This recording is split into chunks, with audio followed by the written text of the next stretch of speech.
Glory Hunters ist ein Action-Adventure Game Boy Homebrew mit einer riesigen Spielwelt. Wer die Zelda-Spiele liebt, wird das hier definitiv mögen.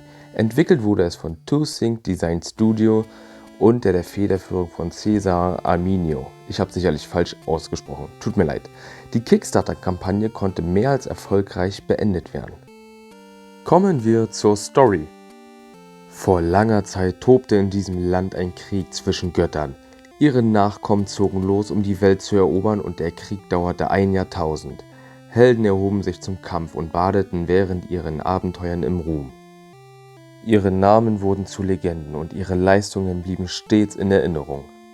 Schließlich beschlossen die Götter tief zu schlafen, damit die Rassen des Landes endlich Frieden finden konnten.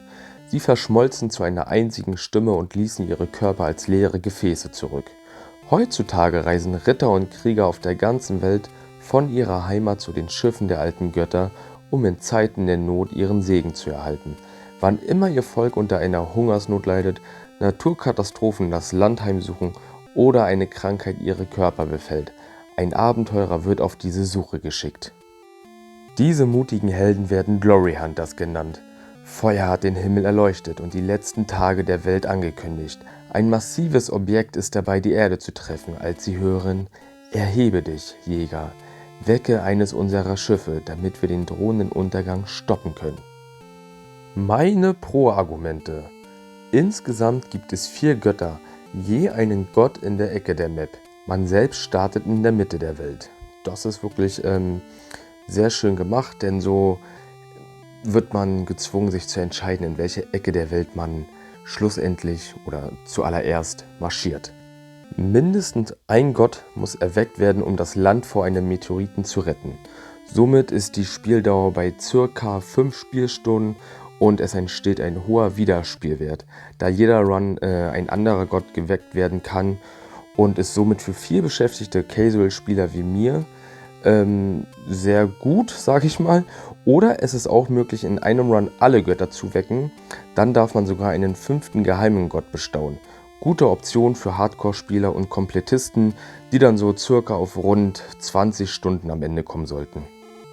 Es gibt einen Widersacher, wie bei den alten Pokémon-Editionen. Und das ist doch allein schon motivierend genug, dem anderen zu zeigen, dass man selbst der Allergeilste ist. Yeah! Es gibt viele tolle Minigames, zum Beispiel Ritterspiele oder Froschreiten, um nur ein paar davon zu nennen, aber es gibt auch noch weitaus mehr. Das Achievement-System. Insgesamt gibt es über 600 Achievements. Es gibt gefühlt für jede Aktion im Spiel Achievements, welche bei jedem Freischalten einen Glory Point für den Spieler gewähren. Glory Points ist die Hauptwährung bei Glory Hunters. Wichtig zu merken. Einhergehend mit dem Achievement-System ist dann natürlich das System mit den Glory Points. Denn das System mit den Glory Points ist überwältigend, vor allem weil man nicht weiß, welche Achievements es gibt. Also daher probiert man, testet und erkundet man die ganze Zeit und das ist total motivierend in dem Spiel. Und generell, das motiviert auch die Welt einfach zu erkunden. Das ist wirklich eine absolut geniale Mechanik. Vor allem, weil man diese Punkte benötigt, um weiterzukommen. Sie sind die Währung des Spiels, wie gesagt. Und neue Maps muss man bei altehrwürdigen Glory Knights erst mit Glory Points freischalten. Dadurch ist der Progress wirklich sehr motivierend. Zum Beispiel gibt es mehrere Achievements und somit Glory Points, wenn man Büsche zerschlägt. Also cuttet man jeden Busch, den man vor seiner Nase hat. Oder bekommt Glory Points fürs Reden und natürlich vor allem fürs Erledigen von Quests. Oder wenn man oft genug speichert oder man sich heilt und wer weiß für was noch alles. Das ist absolut spaßig, weil sich keine Aktion im Spiel sinnlos anfühlt. Ich bin in diesem Punkt immer noch absolut sprachlos. Einfach geil. Die Open World ist absolut riesig, hat mega viele Details. Es lohnt sich wirklich überall nachzuschauen, das Grafikset zu bewundern. Das ist einfach nur genial. Es gibt auch überall Geheimnisse. Es gibt verschiedene Biome und einhergehend auch verschiedene Ressourcen zum Sammeln. Großartige Lore. Jede Stadt hat zum Beispiel ihre eigene Geschichte und ihren eigenen Hintergrund. Das macht einfach nur Spaß, da sich durch die Open World zu bewegen. Auch die Dungeons sind abwechslungsreich mit verschiedenen Rätseln und Mechaniken gespickt. Und was mir auch ein wichtiger Punkt ist, oder anders gesagt, was ich auch wirklich sehr gut finde, sie sind nicht zu groß. Also man verdaddelt jetzt nicht in einem Dungeon irgendwie keine Ahnung, 2-3 Stunden, sondern die sind kurz und knackig und genau auf den Punkt meiner Meinung nach. Die Entscheidungsfreiheit in diesem Spiel finde ich absolut super.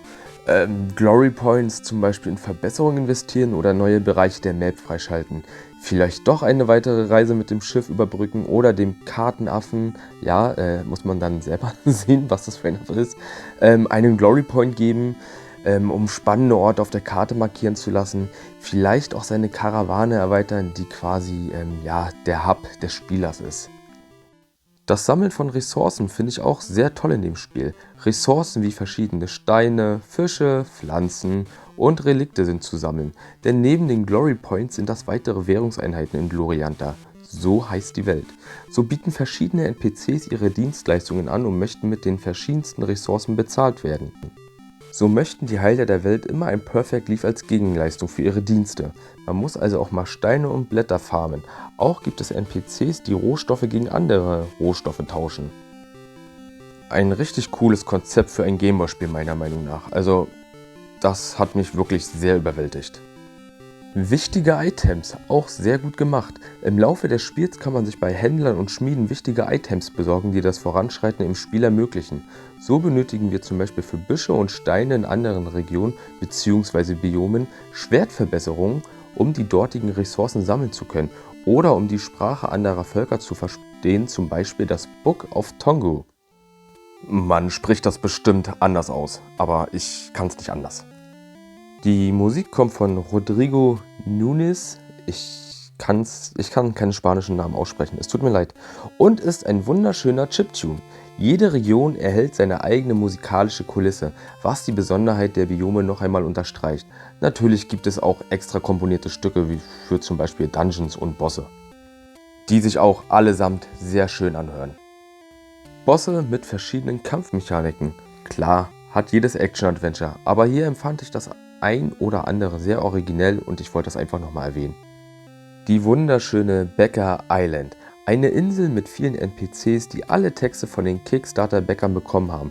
Total süß und liebevoll gemacht und was sich manche da für Texte einfallen lassen haben, sehr amüsant, sehr witzig, lohnt sich auf jeden Fall die Insel zu besuchen und mit den NPCs zu reden.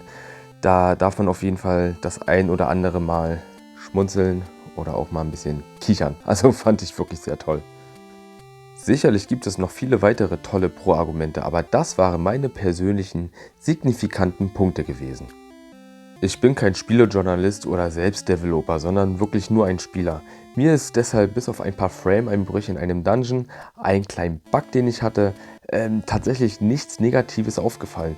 Daher habe ich nur ein paar Hinweise für euch.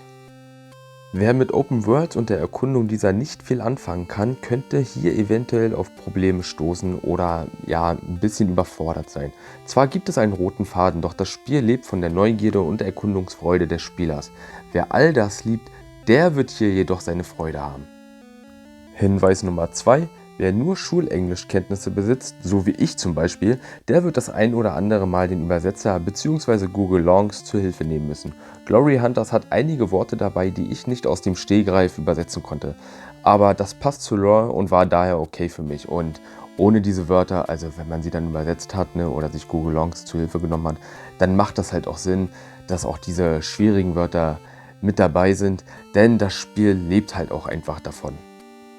Mein Fazit: Ein absolut tolles Action-Adventure, das Zelda-Fans begeistern wird. Und nicht nur das, Glory Hunters bringt viele neue Gameplay-Mechaniken ins Spiel, die man sich auf dem alten Gameboy gar nicht hätte vorstellen können. Ein absolutes Must-Have für jeden Open-World-Fan und oder Gameboy-Fan, meiner Meinung nach. Ich hatte richtig viele Stunden Spaß mit Glory Hunters. Die Welt, das Setting, die Grafiksets, der Sound dazu, das alles hat mich richtig hineingesogen ins Spiel. Besonders toll empfinde ich den Fakt, dass es Casual- und Hardcore-Spieler gleichzeitig anspricht. So kann man immer wieder Glory Hunters einwerfen und vielleicht doch einen oder zwei Götter mehr erwecken. Persönlich freut es mich auch für den Entwickler, dass er dieses Mammutprojekt beenden konnte, denn zwischenzeitlich litt er leider sogar unter Burnout. Umso schöner, dass wir das Spiel nun genießen können. Das Spiel gibt es seit dem 8.6.2024 für $5 auf itch.io und bei Bitmap Soft könnt ihr sogar das Spiel physisch mit Box und Cartridge und einigen Goodies erstehen. Für Sammler ein echter Muss. Wenn alles klappen sollte, sind des Weiteren ein Steam- sowie Switch-Release geplant. Unerwähnt möchte ich auch nicht lassen, dass ich das Spiel vom Entwickler zum Testen bekommen habe. Vielen lieben Dank dafür. Ich weiß das Vertrauen wirklich sehr zu schätzen. Links zum Spiel findet ihr wie immer in der Beschreibung. Gebt mir doch gerne einen Daumen nach oben, wenn euch das Video gefallen hat. In diesem Sinne, bis bald zum nächsten Spiel.